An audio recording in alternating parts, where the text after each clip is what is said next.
Good morning, everyone, and welcome to the Alliance's July 2023 monthly webinar. Why can't you understand me? We are thrilled to have Taylor Sweeting joining us today to share about his experience as an autistic person.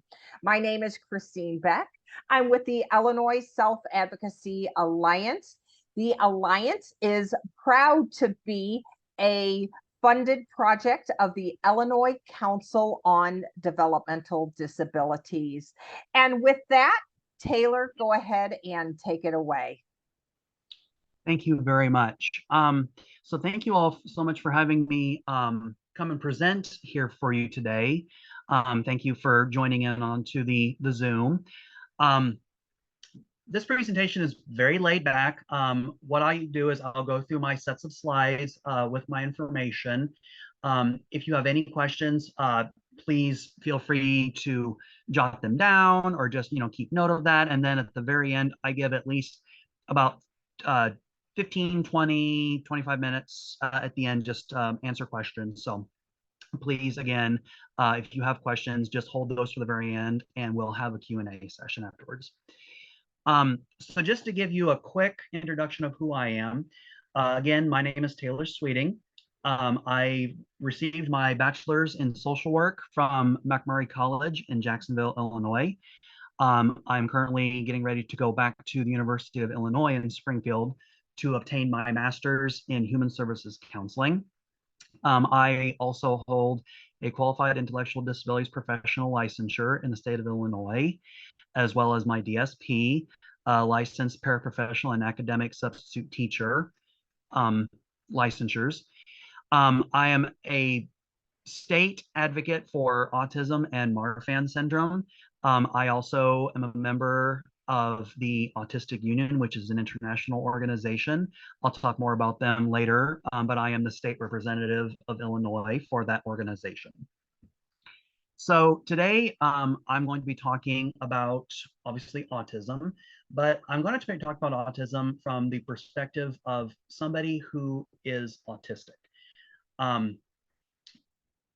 People who work with other individuals with disabilities, they know that one of the important aspects of the disability community is we want to be included in how we are advocated for, and particularly want to be a part of the disability network that supports us.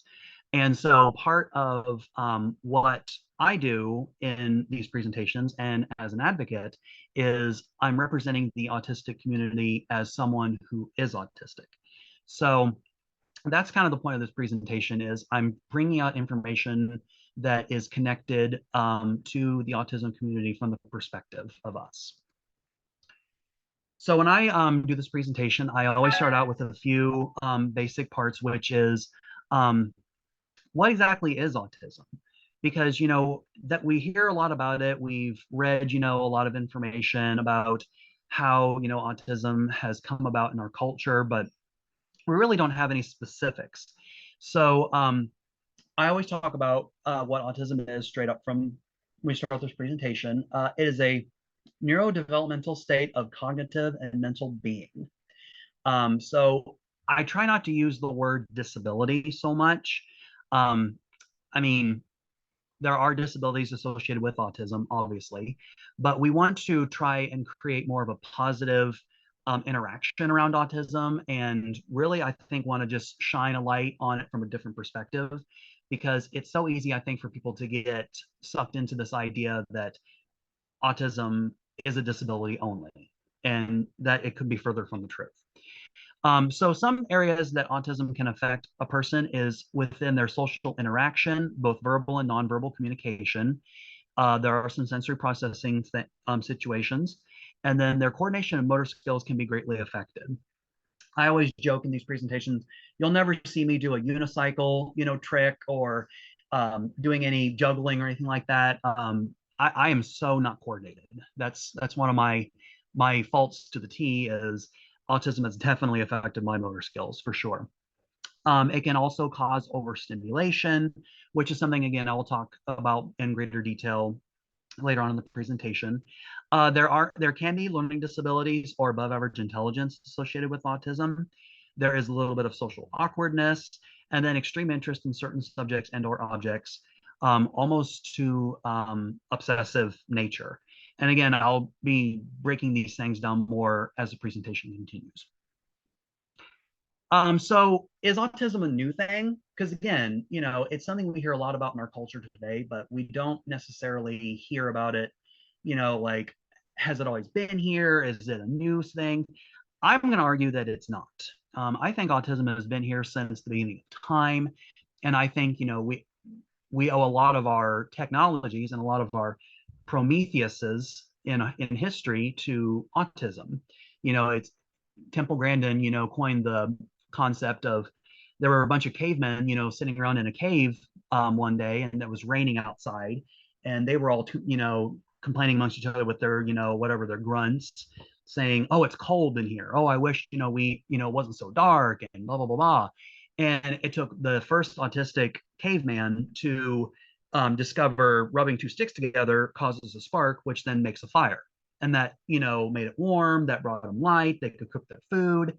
It was this brand new concept, but it took an autistic caveman to create that. Now, obviously, that's not necessarily historically accurate, but it's just an interesting concept to think about. But autism was first coined in medical literature in the 1930s by the research of Dr. Hans Asperger and Dr. Leo Kanner. Both are leading pediatric psychiatrists within their country. Dr. Asperger was in Vienna. Unfortunately, he was under Nazi Germany. And then Dr. Kanner was relocated in America. Now, these men never actually did research together. They never had communications necessarily with each other. But what they did notice was that both of their research seemed to be mirroring each other. And they were able to kind of create this connection and saying, oh, well, I think we're kind of studying the same thing. And what they were noticing was similar situations, like their children were very prone to routine. They were very prone to patterns and just a lot of like OCD tendencies and things of that nature. So they just, observed that those were definitely things that they both were observing in their patients. Unfortunately, though, Dr. Asperger's work was under the approval of Nazi Germany. So when the Allies came in and were beating back the Nazi regime, his research was completely debunked. It was burnt away because it was a Nazi-approved project. So autism culture is very different in Europe than it is here in the Americas, only because Dr. Kanner's work obviously continued and his approach was widely accepted. And so there's definitely a difference. I won't say that one is better than the other, but it's certainly a difference in their approach. Unfortunately, because Dr. Asperger's work was destroyed, men like Dr. Bruno Bettelheim were able to come into prominence. And again, Bettelheim was a leading psychiatrist in his country. And his big thing was working with children who would come to, say they were on the autism spectrum. They were being brought to him because of a lack of interaction with other people, with their parents, with their siblings, their families. And they tasked Dr. Bettelheim with trying to get them to be more reactive to their families. Unfortunately, because he tried so many different approaches, he wasn't getting anywhere with these kids. He started getting just frustrated, and he was starting to shock them with things like cattle prods and electrical, things. And it was a terrible, terrible experience for these kids. What's sad is how when he brought this information to a lot of parents, he had one of two reactions, which was, "Oh, thank God you got my child to react to me. I've never seen them, react to anything." And then the other was complete horror, like, "Oh my gosh, what are you doing to my child? You're hurting my child." So his research was debunked. He was completely, taken off of the registries, and thankfully, but it's just unfortunate that that kind of research was used within autistic history, because of a lack of understanding and complete between our atypical versus neurotypical individuals. And again, I have down here, although it's undocumented, autism has probably been around forever, and you see a lot of different accounts of things like holy fools of Russia, prophets of Greek, Roman, and Celtic gods, tribal mystics, witch doctors. All of these individuals thought to have been touched by the gods. So the concept is that these individuals were special. They were revered as having sort of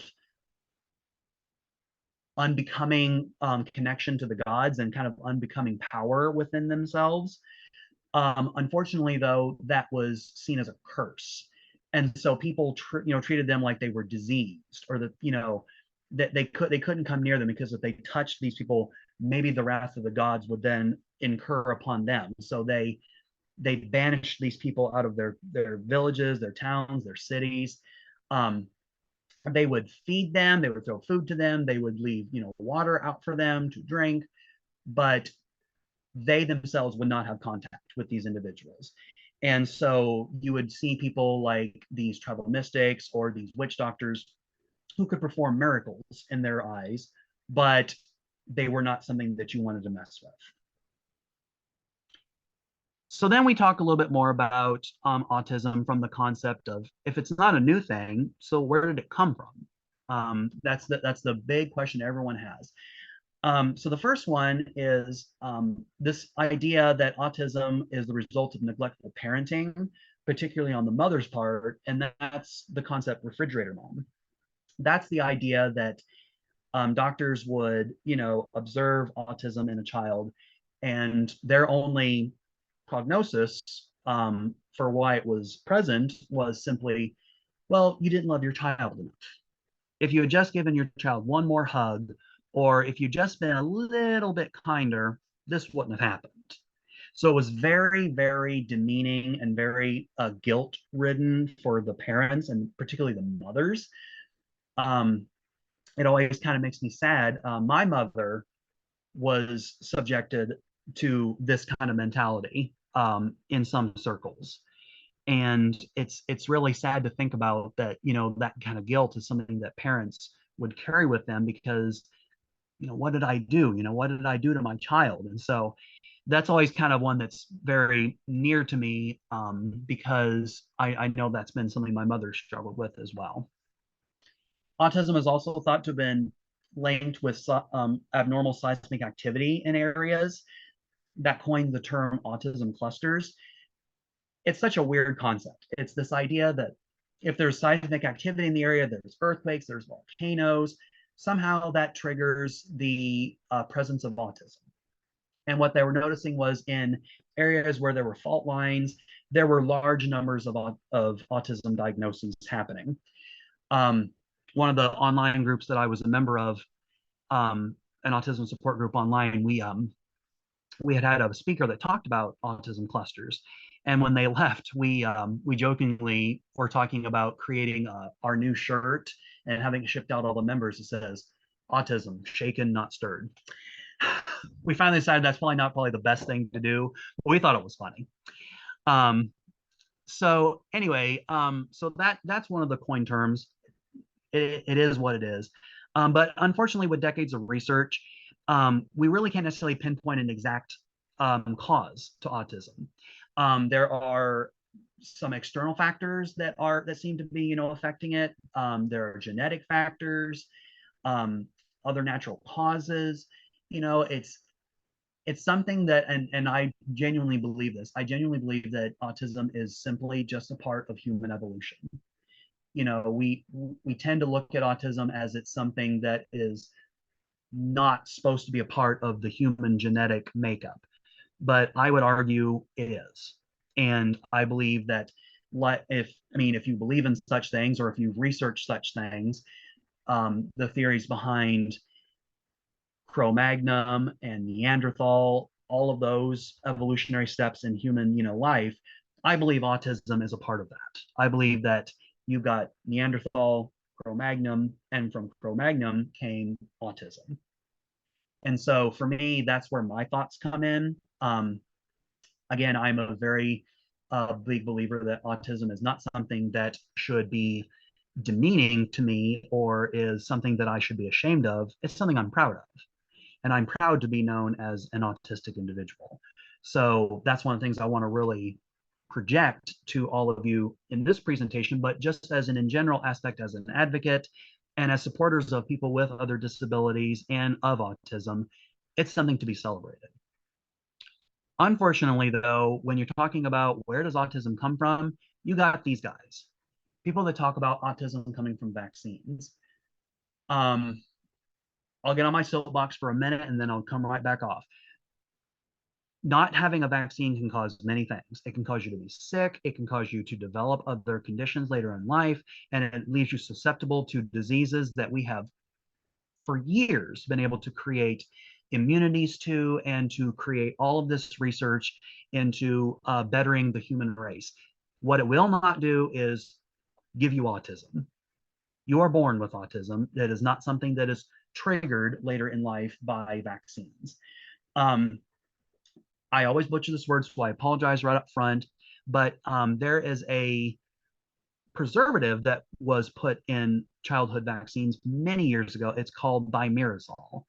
Thimerosal was a derivative from, I want to say, mercury. It was a derivative of a mercury compound, so it was very toxic.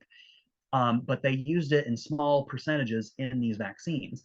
Well, research went into studying the toxicity levels of thimerosal in vaccines.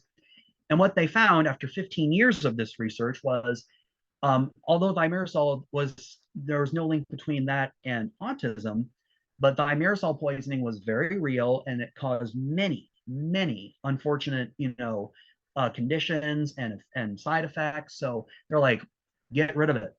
We don't need it anymore. We don't need this. So they, put the kibosh on that. They got rid of it. And you would think that kind of put rest to the whole argument. Unfortunately, no. So if there's any soapbox I'm going to go on today, it's that vaccines can do many great things. And the best part is it's not going to give you autism. So there you go. Or maybe that's an unfortunate aspect. Maybe it's like, wow, if vaccines could cause autism, maybe we should all get them, right? But unfortunately, it doesn't. So I leave it at that. And I'm a huge advocate for getting your, vaccinations as a child and all these things. Don't be afraid that it's going to cause autism. If your child is autistic, it was meant to be. Just plain and simple. It was meant to be. They were born this way, and you got this. You have support. You got this. I'm going to go into a little bit of my nerd kind of side here. I'm going to talk a little bit about some neuroscience. Our brain activity is measured by energy waves that our brain emits when it has neurological activity. And again, I'm not going to get too intense to it, but you can see here that at a heightened sense, usually when you're either going through like a major, like fear situation, or you're in a great learning situation, you're having gamma waves. Beta waves is when you're at your highest point of engaged. So I'm hoping that all of you are on this brainwave here of beta waves. That's when you're really learning and you're really actively engaged in the situation. Your alpha waves is kind of when you're just chilling out, you're watching TV, you're listening to music, playing video games, that's where your alpha state is. Theta, that's where you're kind of in your sleepy area, you're getting tired. That's where a lot of hypnosis and like a lot of tapping therapy, that's where we kind of get into, is where we're in that relaxed state and our minds are processing our thoughts and we're putting them into our memory banks. And then finally, delta waves is when we're in our deep sleep, and that's when everything is being filed away and we're retaining memories and we're retaining information via the beta wave, from our beta waves down to our delta. So but somewhere between your beta and your alpha waves, there is something called a mu wave. Now, a mu wave, the best way it can be described is it's like a video recorder. So when we're younger, I use this example of when you're learning to tie your shoe. Okay, so when you first learn how to tie your shoe, usually someone shows you. They, take the two ends. Okay, you want to crisscross here, pull under, make, a bunny ear, wrap it around, pull it through. That's how we remember, right? So we're shown that, and then we're asked to do it ourselves. Once we've done it, then we start to develop this mu wave activity, which records that information. So then every time we see it, it triggers that thought in our mind. Oh, they're tying their shoe. And we see that, we recognize that. And the more we see it, the more that information is recorded. And that's how we learn. We learn from the visualization that we're seeing. Anyone who is atypical, autistic, we do not emit mu waves from visual alone. So when we see something visually, we don't necessarily record that as process-based information. Now, we do see visuals and we record them as images and as things that maybe we enjoy, but as far as instructional or a step-by-step process, we don't do that. That is triggered through a tactile and a touch thing. So when you see children with autism and when you're trying to show them something, if you ever notice, sometimes they come out and they'll reach out for it. Or if you're holding up something and you're saying, okay, we're going to read this. And as they're reading it, they may put their hands on it, or they may be touching something. They may have something in their hand they're touching. That's because when that tactile feeling is happening, that's when their mu waves are being activated, and that's how they're learning. So that explains the concept of why when we talk about that social awkwardness, okay, most children know when they've done something wrong and mom comes in and she gives you the look. Everyone knows the mom look, right? And they go, oh my gosh, mom is mad. We don't get that. We can't read that. I can't read facial expressions because I physically have not been able to touch that. I don't understand what that means. Therefore, that connection's not really there. So I always, talk about when we have, those visualizations. It's so important for a child with autism or anyone who's autistic to allow them to have something in their hand or to allow them to be doing something else as they are learning, because that's how their mu waves are going to be activated. That's how they're going to learn, is from that tactile release, and then they're able to then record that information based on that touch. So I use that also kind of as a way to help students with autism in their ability to learn different like to study for something. So for example, if we have a student who is getting ready to go into like a math test or spelling test of some kind, if I've been helping that student out and that student, had like a certain object that they were fidgeting with as we were studying for that test, guess what? I want that student to have that same fidget with them when they go into that test, because that tactile feeling, that sensory input that they have, that's what's going to help them trigger and remember what it is that is going to be on that test, because they associate that touch with what they've just learned, with what they've seen.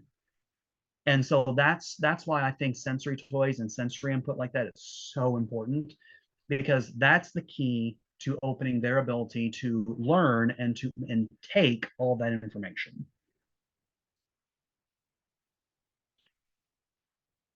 So now I want to talk a little bit more about what is the connection between autism and connective tissue disorders. So in the beginning of the presentation, I talked that I was not only an autism advocate, but I'm also a Marfan advocate. Just a quick crash course on that. Marfan syndrome is a connective tissue disorder. It's genetic. Again, you have it from birth. It affects the connective tissue between your muscles, your bones, and skin, everything. So, um, connective tissue is basically the glue that holds us together. Every part of our body has some form of connective tissue associated with it and connected to it.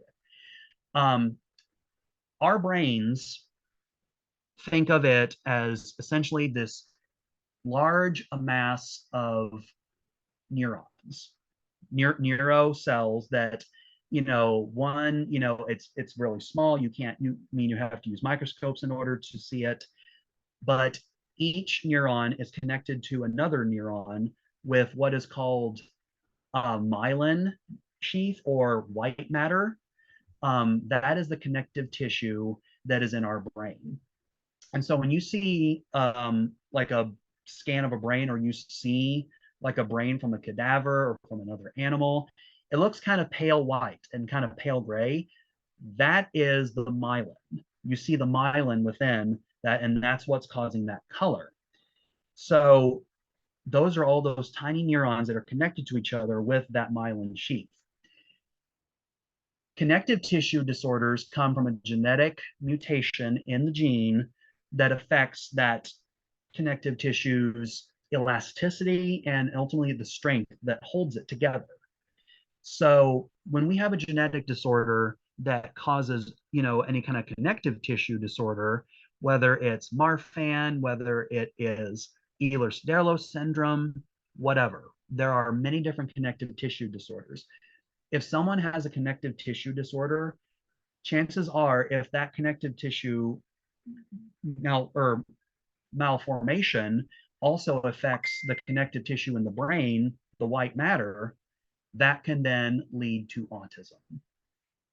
So the same genetic mutation that causes a genetic malformation within the connective tissue of the body, which can cause a number of these connective tissue disorders, can also be one of the root causes of autism as well. So there's that genetic commentation that I talked about earlier, where we're not necessarily sure of the exact cause of autism, but there are some genetic components to it. That's one of the genetic components. And so, just for me personally, I have what is called a P10 genetic mutation, which is a mutation of my ninth protein strand in my DNA structure. So I can't remember exactly how many particular protein strands are in each DNA, but my ninth protein strand within all my genetic compound is mutated. And that in turn affected my production of connective tissue in my body, causing Marfan syndrome. And that same genetic compound that affected that also affected the white matter and myelin in my brain, which then made the connection with autism. So a lot of times when you see someone who is autistic, they also have a connective tissue disorder of some kind, even if it's something as simple as you notice that maybe they're more flexible than most people. I swear, when I see so many different autistic students or adults, they're very, very, very elastic. I don't know any other way to describe it. They can bend their bodies in ways that I've never seen, and it's crazy. But I'm like, that's where that genetic compound comes in, and it's really fascinating. And this has been a subject that I've been doing more research on. I hope I can find some more. I will have a copy of this presentation, but to send to all of you. But on there, I have this link down here, which is a link to a set of research articles that I have looked into and have done some research in, that talks about autism and connective tissue disorders. Fascinating stuff. Definitely recommend that you check that out.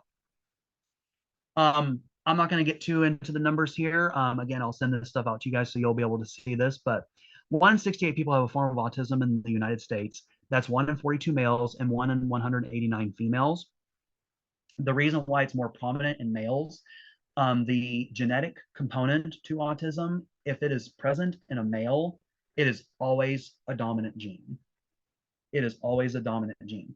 In females, if there's a genetic component for autism, it can either be a dominant gene or it's a recessive gene. It can be a recessive gene.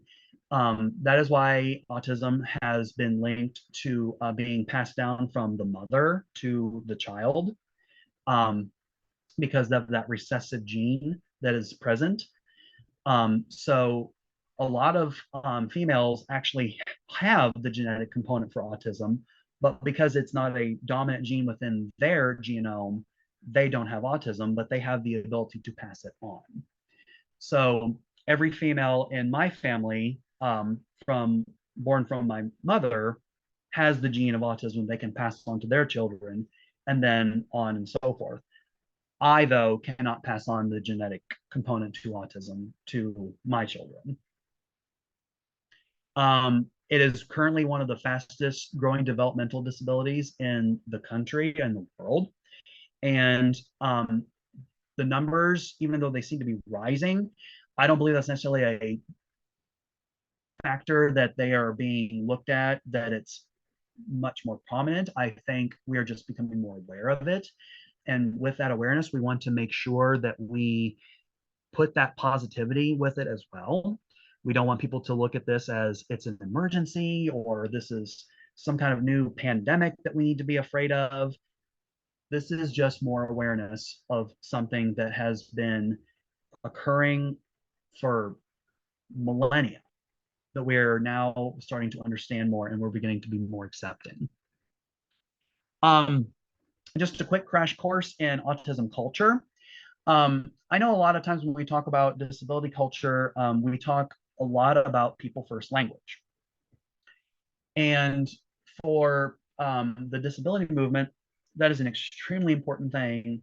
And we want to continue to advocate for that. And we want to put the person first. But there's also such a thing as called autistic first language.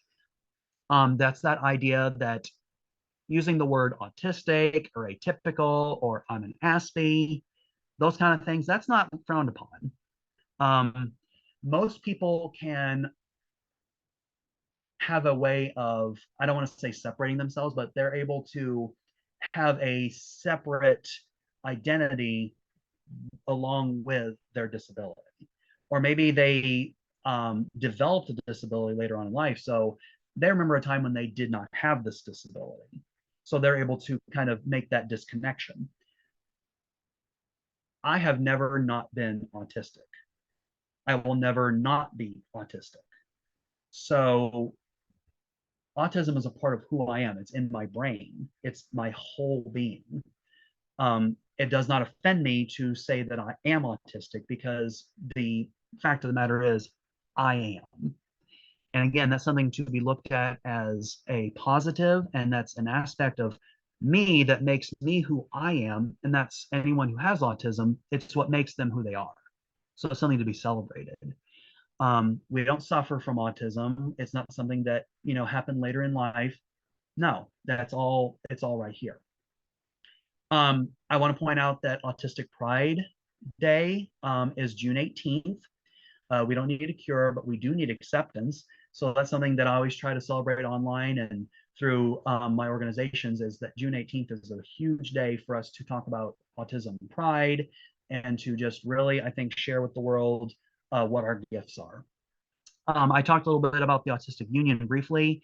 Again, this is an organization founded upon the principles of autistic culture.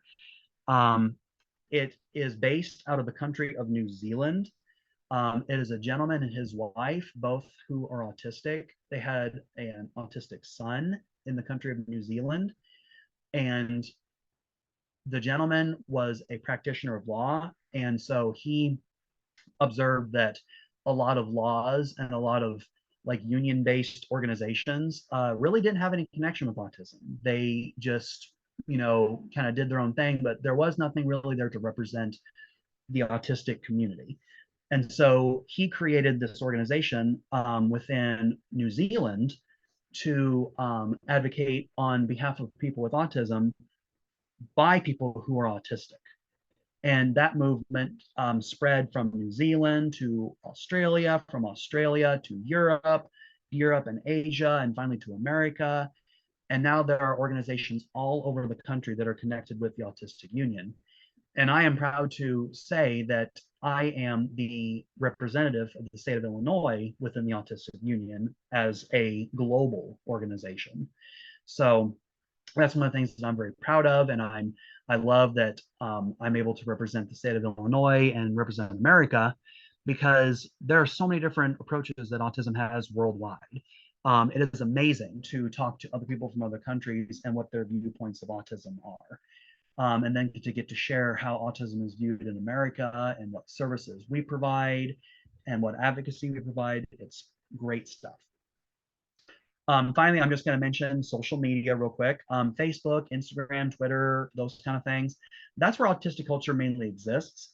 For one, it is a very global movement. So people from around the world want to communicate and connect with each other. So that's where they do it. But also, social media is a great tool for people with autism. Again, that social awkwardness, it's hard to strike that, reverse it, once you've said it, once it's come out of your mouth, and once you've made the facial expression, it's pretty hard to, revert back and be like, oh, nope, sorry, that was the wrong one. But social media gives you the opportunity to do that. I can't tell you how many times I've been typing, a message on Facebook or gonna send a text message or something, and I type it out and I'm like, okay, how does that sound? Well, that doesn't sound very good. So I delete it and I do something different. Or I'll do it and then I'll read it and I'll think, well, maybe they're not going to get what I mean. So I'm going to put an emoji. And so, like, I can put a laughing face emoji, I can put a smiley face, or I can put a thumbs down, thumbs up, whatever. And I love that because that helps me to communicate in a way that normally would be really difficult for me to communicate. But because that is an option, that really helps to, make that, work out really well. But the other thing that's really great about social media is once you've communicated to someone and you are done with the conversation, there's this awesome thing that's right there on the side, and it's an X. If you click on that X, they go away. And it's amazing. It's the most amazing invention ever. I can't tell you how many times I've had conversations with people and I'm checked out of the conversation. I mean, I'm done. Then unfortunately, they're no, we want to talk more. Oh no, we have more information, blah, blah, blah, blah. And so I'm like, oh my gosh. And so I'm trying to, stay active in this, conversation, but it's really difficult for me. And so many times I want to be like, I wonder, like, if I like took a pencil sling and threw it, the other side of the room, maybe they would follow and I could run or something, or, maybe I can, get away from this conversation if I could, something like that. It's really difficult because with autism, it's so hard to create that disconnect when you're done with the communication. And so again, social media, great way to do that. So then for the next 9 slides, I'm just going to do some basic information with you guys on personally living with autism. Once those are done, again, I'm going to open the floor to questions. If need be, if you have questions and you want to send them to me personally, maybe you don't want to ask them out here in front of the group, I will include my social media connections as well as my email. So if you'd like to email your questions to me as well, that's an option as well. But I'm going to go ahead and start with these next slides and we'll continue right along. So I want to talk a little bit about mindsets of people. So the first one I want to talk about are people who think with numbers. Okay, now these are your like big time math geniuses. These are people that are able to look at like math problems that take up like a whole wall. They can look at those and they can, just do a couple, okay, whatever, and they can come up with the answer. Whereas it would take like a scientist with, 3 different degrees and a doctorate, a whole afternoon and several calculators and cups of coffee in order to make, that answer. And sometimes they even get it wrong. And these guys, could just look at this and boom, boom, boom, and they get it right every time, right? So they're very structural thinking, very pattern based, and numbers just make sense. I mean, let's just be honest. Numbers make sense.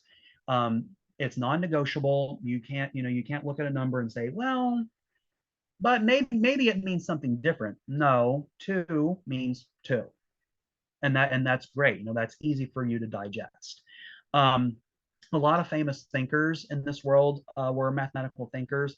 Albert Einstein, Sir Isaac Newton, those guys were autistic, and they had mathematical thinking. It just things just made sense for them. Um, I have a YouTube connection here as well, so if you ever get the chance to look at this video, I highly recommend it. But you can look up this young man. His name is Jacob Barnett. I've met Jacob a couple times online. He is a fantastic young man. But this video that I have here shows him when he was 12 years old.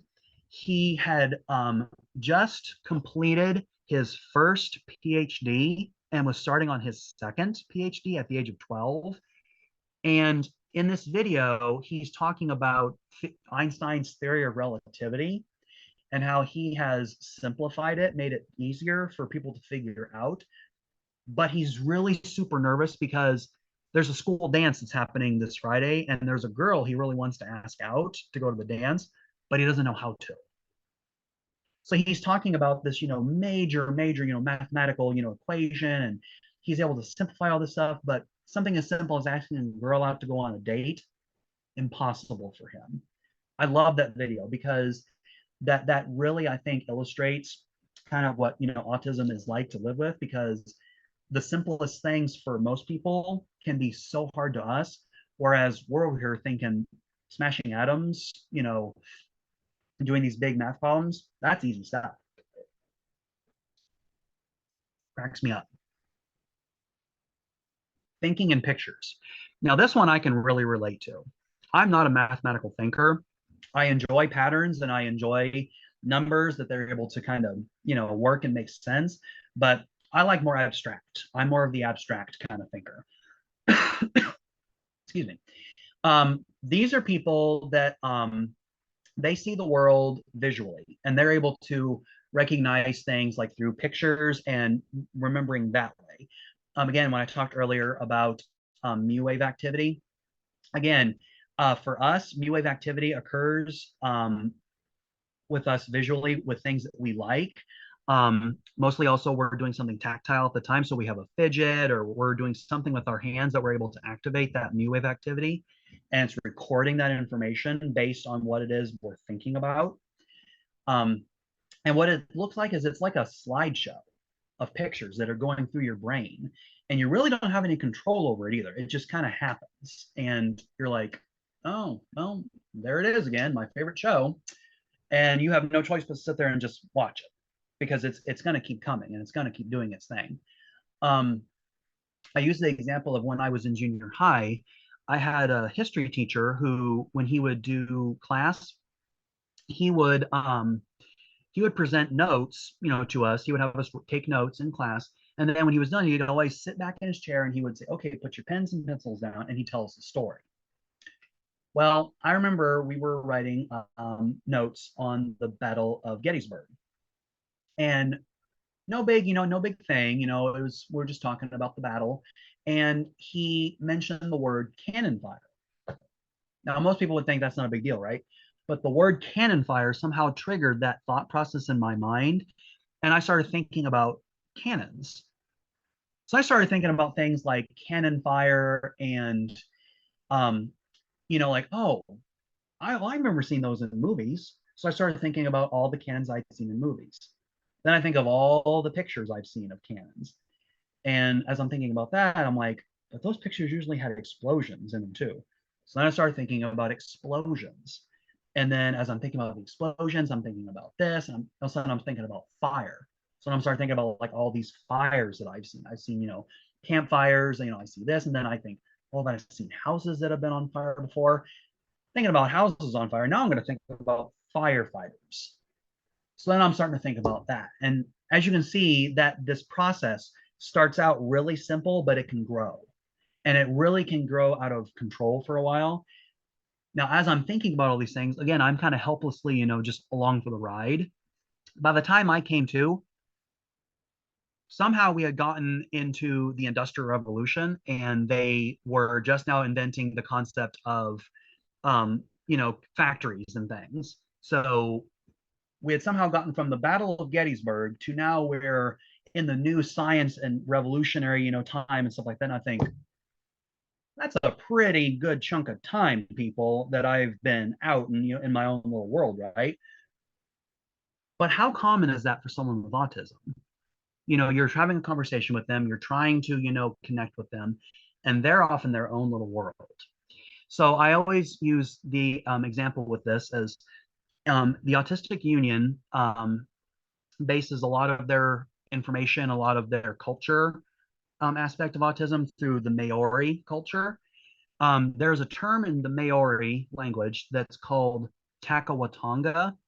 Takawatanga is translated to mean within his or her own space and time. Takawatanga was a subgroup of every Maori tribe back in ancient New Zealand, where those people were thought to have been autistic. And those are the people that they kind of separated from the village and kind of, had, leave because they were touched by the gods. But they called them Takawatanga because they were within their own space and time. And how is it, that like when you're talking with someone with autism and so often you seem to kind of get sucked into their own world, right? So really great stuff. Thinking in words. Again, real simple stuff here. It's how, same thing with thinking in numbers and pictures. Let's see, I'm looking at this question here. With autistic birds part.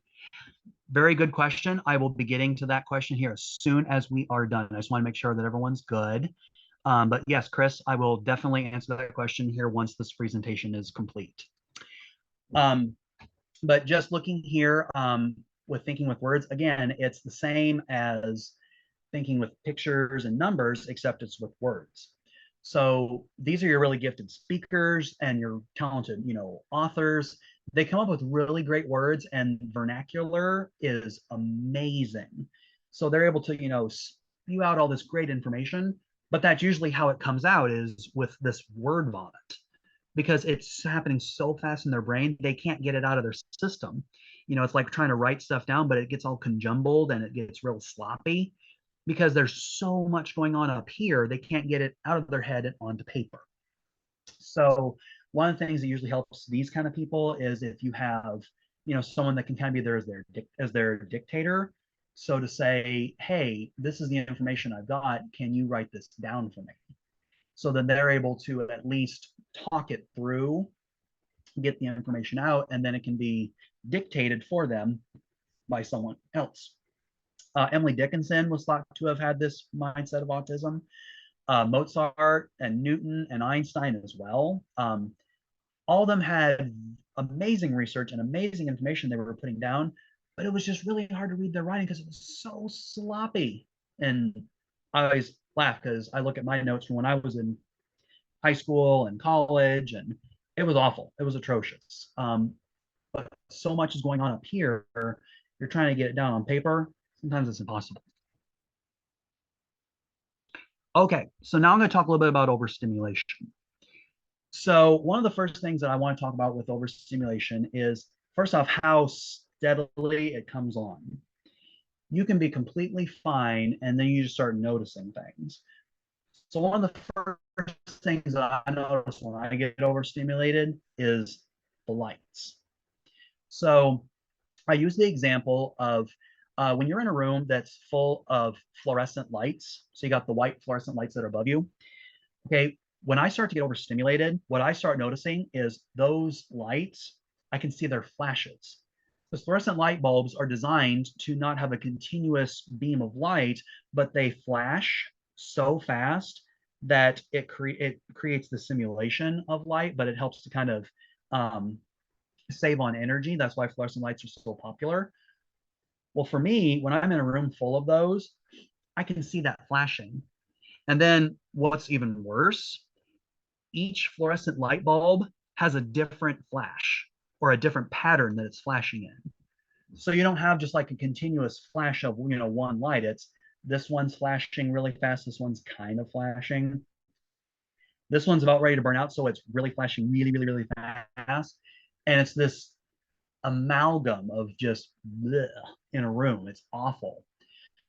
Um, Anytime I go into a room and people are talking about how, oh, that this, autistic student, they're exhibiting a lot of behaviors, or they can't seem to be comfortable in this room, and they don't know why. And usually when I go into those rooms, the first thing I notice is there's fluorescent lights in this room. Have you tried to put like a cover over those lights so that kind of dims the light a little bit so it's not as prominent? Maybe turn the lights off and use incandescent light bulbs around them in lamps so that it's a continuous beam of light instead of this flashing light. When you're overstimulated, going outside is next to an impossible task because the sun is very, very overwhelming. It's interesting when Christine, whenever you first started the presentation and you asked people to turn off their cameras, in a way I was kind of like, oh, great. So I get to, do this next part here and not have to feel guilty. When I do this presentation in person, I always look out into the crowd and I laugh because I go, oh my gosh, I'm going to offend this person. But for me, colors and patterns on clothing are a big thing. Um, for me, you see any clothes that I wear, it's usually single colored. They're not too bright or whatever, and there's no designs on them. It's very easy to digest. Nothing drives me more crazy than when I meet people who wear these crazy patterns on their clothes, or they've got like leopard print and zebra print together, or they got like the swirls and all these things. It's overwhelming. And for me, when I'm talking to that person, I feel so bad. I'm looking at their clothes. The first thing I do when I meet someone is I look at their face, I make the connection, and then I look down onto their clothes and I'm like, oh, okay. If their clothes are easy to digest for me, I'm fine. But if they have this crazy design on their clothes, I'm like, oh my gosh. And it just absolutely blows my mind. Um, it's really funny because people do. They're like, "Oh my gosh, I'm so sorry. I wore clothes with crazy designs." That's totally fine.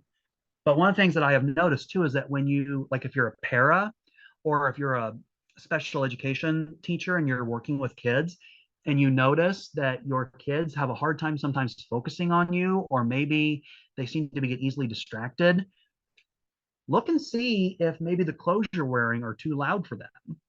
Maybe you have too much going on in the classroom. You need to really settle that stimulation down because for me, I have to digest the whole room before I can be comfortable. My office is usually pretty bare, as you can see. I don't really have a lot of design stuff like at my house either. I'm pretty laid back. That's just the way I am. I typically don't have the lights on in a lot of rooms if I don't need it.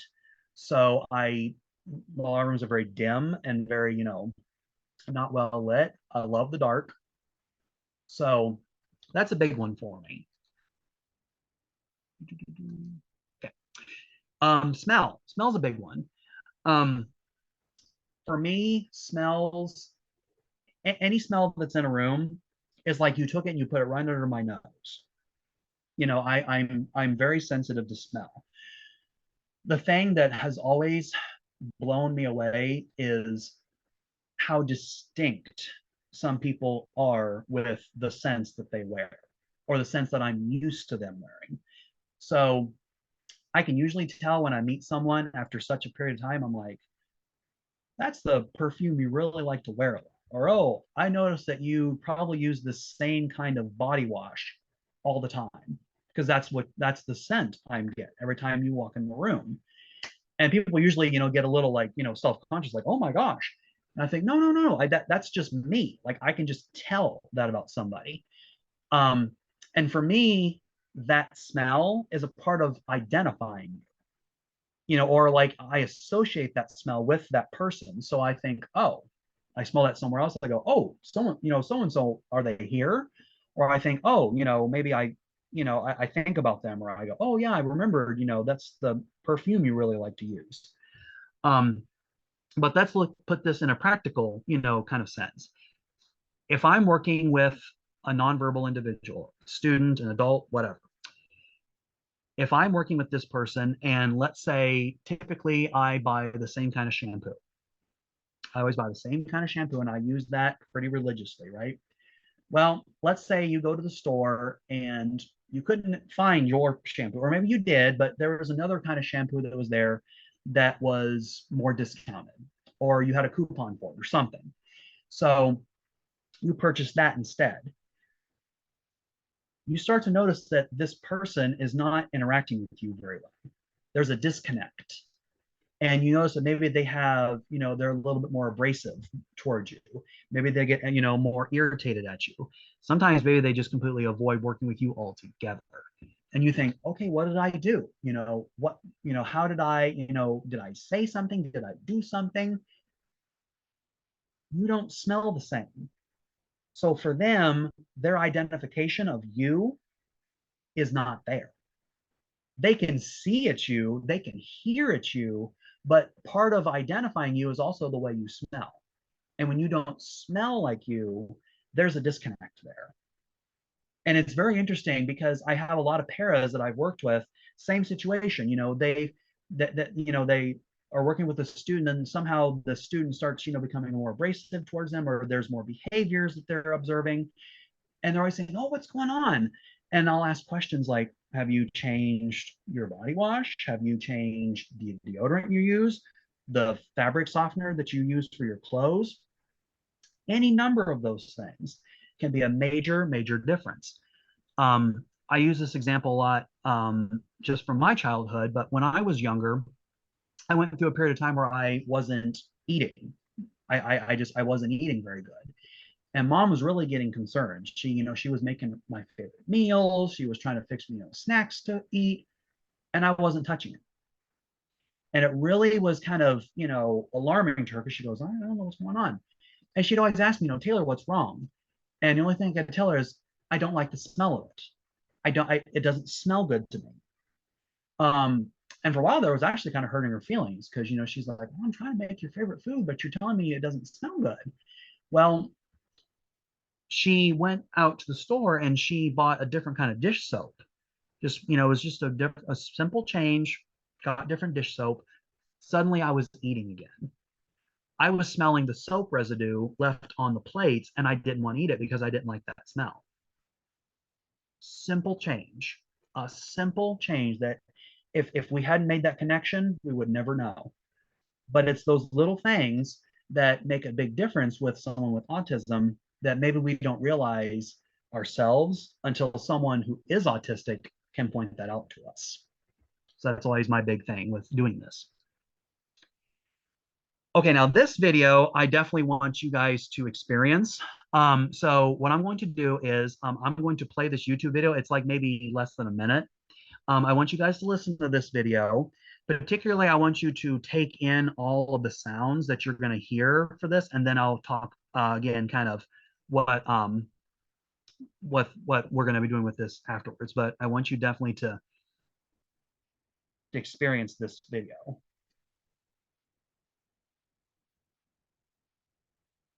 All people with autism have a difficult time relating to and connecting with other people. They live in a world that's very unpredictable.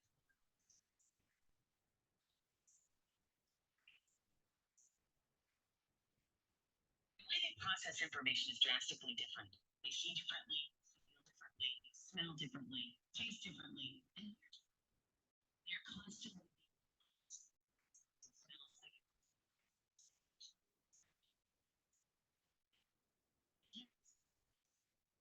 you see them cover their ears under themselves, yell, or cry, or scream, or run when they're somewhere. There's a lot. Sometimes even in a place that you're it's pretty quiet. You don't hear everything in the immediate and not so immediate area all at the same volume. School is an environment. At school, you'll hear kids talking and laughing.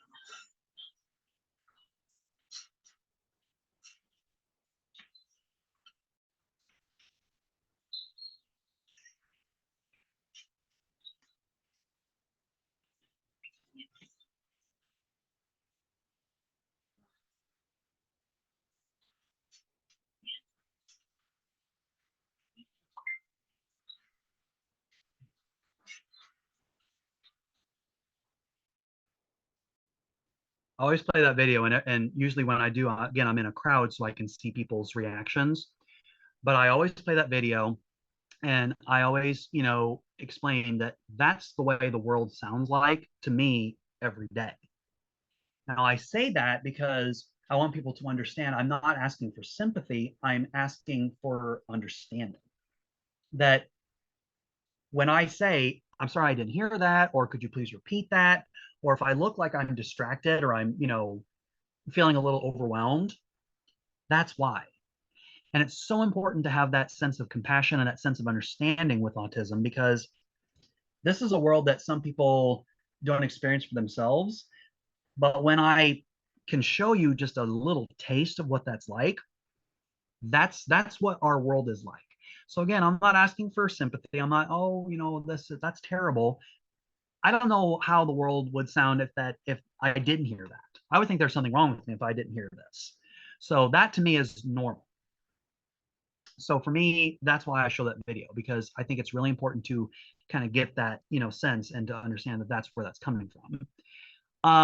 I know we're running short on time, so I'll just kind of zip through this last part here. There's just a couple more slides to go, people. Taste, same situation. Taste is very much something that kind of stacks upon itself. I use the example of every morning when I wake up, the first thing I usually do is I brush my teeth. After I brush my teeth, I go and I eat breakfast. So now I got the taste of toothpaste and breakfast in my mouth. I go to work. Sometimes I have like a mid-morning snack. So I'm tasting toothpaste, breakfast, mid-morning snack. I eat lunch, same thing. Toothpaste, breakfast, mid-morning snack, lunch. You get the idea, right? That's something that happens to me every day. And so for me, I try and stick with foods that I know I like, so that if I have to taste that in my mouth the rest of the day, at least I know I like it. And it's not something that's going to completely drive me insane. And then, you think, for me, like it's the taste thing, but like the tactile thing as well. If it feels weird, I don't want to have to be feeling it in my mouth. There's something about that oral fixation that's just there. So when you meet people with autism and you see that they're kind of picky eaters, this might be a factor. The tactile thing, probably a factor. Those kind of things are things that we deal with on a daily basis. We know what we like, we know what we want. That's why we're doing that, right? Again, touch, very, very, very, same situation. Just think for like a couple seconds here. Just, keep in mind everything that's touching you right now. Your clothes are touching you. If you're wearing glasses, if you have jewelry, you're sitting on a chair, your shoes and your socks, all of those things are touching you. When something is touching you like that, it feels painful. It's like needles sticking into your skin sometimes. It can be so painful. And that's one of the things that when I talk with people, with autism, I try not to touch them, or I try not to get, to where they're feeling so uncomfortable that they start to get, ugh, because that feeling, once it starts, it's not going to go away. Unless you're able to go somewhere in private where you can strip off your clothes, which is what a lot of autistic students do when they get overwhelmed. You see them, they start doing a striptease in the hallway, and you think, oh my gosh, trying to get them into the classroom or trying to get them, somewhere private. That's why, because it's so overwhelming and it's so painful. So I always just make sure that people understand that there is a touch factor with autism, and we need to be appreciative of that, and we need to be respectful of that. So if you notice that there's some of that itchiness and that feeling of discomfort that they're exhibiting, get them somewhere where they can make themselves comfortable, and where they can eventually bring that stimulation down to where it's at a comfortable level that they can continue. Ooh, so sorry about zipping through those last couple of slides, but I wanted to make sure we got through there. And I know if any of you have other things you have to do, I totally understand. But that's the end of the presentation. I have here my contact information as well. So if you want to jot any of this information down, feel free to do so. But I will open the floor to questions now. And certainly, again, I want to thank everyone for coming here and joining us. So definitely, again, thank you so much. And I will open the floor now to questions. Yes. Thank you, Taylor. This is Christine. A Mhm. couple of questions came in. The first, how is autism diagnosed? Is it a lengthy process or a quick process? Um, I certainly won't say it's a short process, but it's something that's usually diagnosed when they're younger. A childhood psychiatrist usually is the one who can diagnose autism, and it's based on both kind of like a physical examination of um, eye contact, tactile feel, and then they usually do some kind of cognitive test, which is again based simply just on at what level are they at the age that they're at. And then usually autism is diagnosed anymore as a spectrum disorder. So they'll say, ASD, autism spectrum disorder level, and then they give you a number. And that number is based just on what kind of behaviors and characteristics that they're exhibiting. So I know for me, I'm at one of the higher levels, but when I was diagnosed with Asperger's.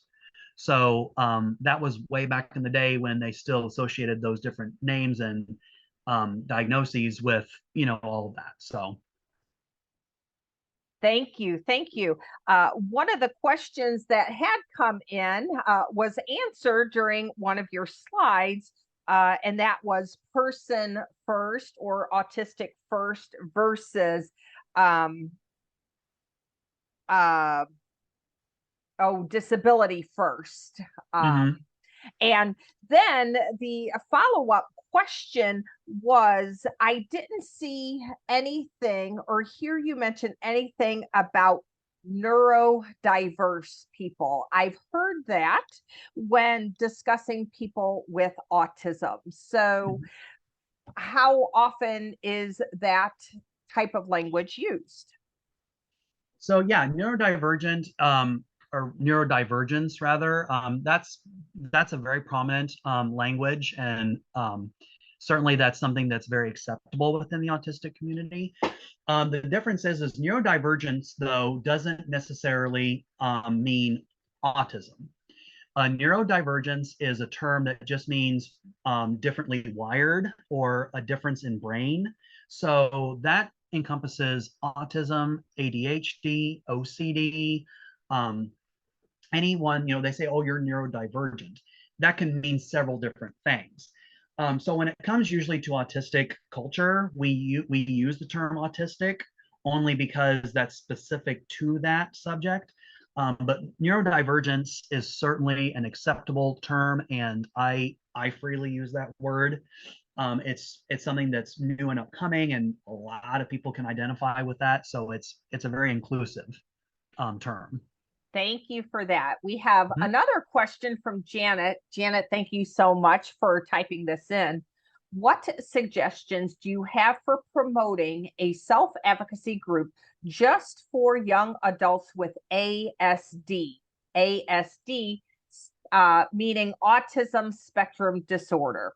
I Mhm. currently have one for IDD, intellectual and developmental disabilities, with ASD, autism spectrum disorder, young adults. So, again, what suggestions do you have for promoting a self advocacy group specifically for young adults with ASD? Thank you, Janet, for that question.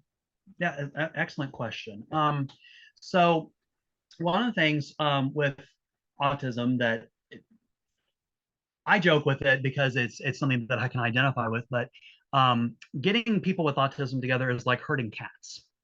That they tend to, they'll come together, they'll see each other, maybe they'll paw each other a couple times, and they're like, oh, and then they run away. So it's very hard to get people together if you have autism. But one of the things that I have always said about autism groups is basing it on things like specific interests. If you spin it as a specific interest group more than anything, that will catch their eye. So the groups that I'm a part of that are like in the Springfield area, for example, um, we are what's called autism social groups. So what we do is it's a group of young men, and we We usually have like a chat that we have together, or we communicate, just in some way we communicate with each other. And we just talk about things that we like to do. Like we'll say, hey, do you guys want to go see a movie? Okay, like this week, let's go see a movie. Next month, let's go meet at this restaurant to eat, or let's go to this free event that's happening, downtown. But we try and find things that interest the majority of us. I know the other group that I'm a member of, one of the things that group likes to do is play video games. They're all about video games. And so we regularly meet at a gaming store that's just right off of Wabash in Springfield. And we'll go there and we'll play games. We'll bring our video game stuff. And that's what we do. Like that's what we do as a group. But we try and base it on what our interests are. So that's one of the things I would definitely recommend is just opening up as an interest group. And then once you kind of establish the connections and we start, getting more of that camaraderie, then you can start talking more about support. Right. Does anyone else have a question for Taylor? Go ahead. You can either take yourself off of mute or you can type it into the chat box. Whatever works best for you. Chris, do you have a question? I see you've typed into the chat box. If you have a question, go ahead and type that in.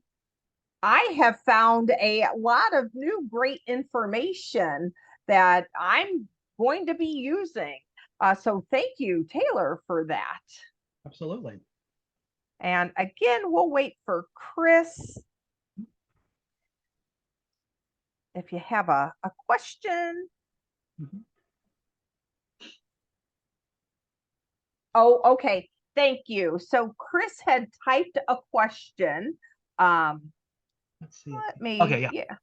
Why are some people with autism very smart, but others are not?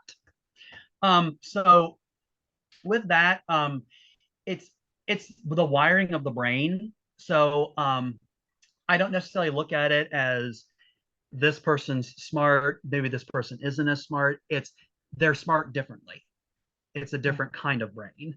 So for people with autism, like you have your super geniuses, they're like, I always say it's like a computer.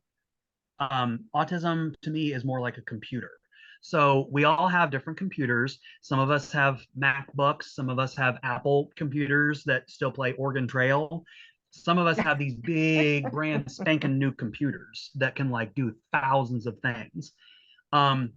With autism, it's the same way. It's the way the brain is wired and how they present the information they know.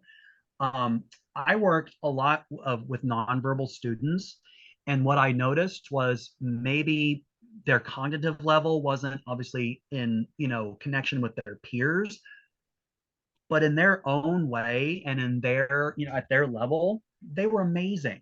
They were able to do math. They were able to make pattern connections. They were able to match pieces and use their PEC system. So the way I look at it is it's just the wiring of the brain and how that information is processed. It also depends on kind of what their interest levels are. I would know for me, when I was a student in special education, God love me, they had me in such a rigorous math program because math just, to me, if math didn't have a reason behind it, it didn't make any sense to me. Mm. You couldn't give me a set of problems that said 2 plus 2, 2 times 2, because I'd say, what's the point? There's no point to this. But then, you give me calculus. I loved calculus because calculus would ask science questions. They say, if this chemical has this compound, this chemical has this compound, when you put them together, why does it create this? To me, that made sense. And it was interesting because I did, or just, as part of one of our projects, we were talking about the atomic bomb. And anyway, and one of the areas they were talking about was atomic energy. And there was a demonstration you could do on this nuclear energy website that simulated a nuclear reactor. And so they were saying, oh, and students can do this, thing. And if you can get it to, remain stable for a certain period of time, you're really, good into this physics. And I was the only student that kept it going for more than 15 minutes. Mm. And here my science teacher is, looking at some of his brightest students, and they're like, I have no idea.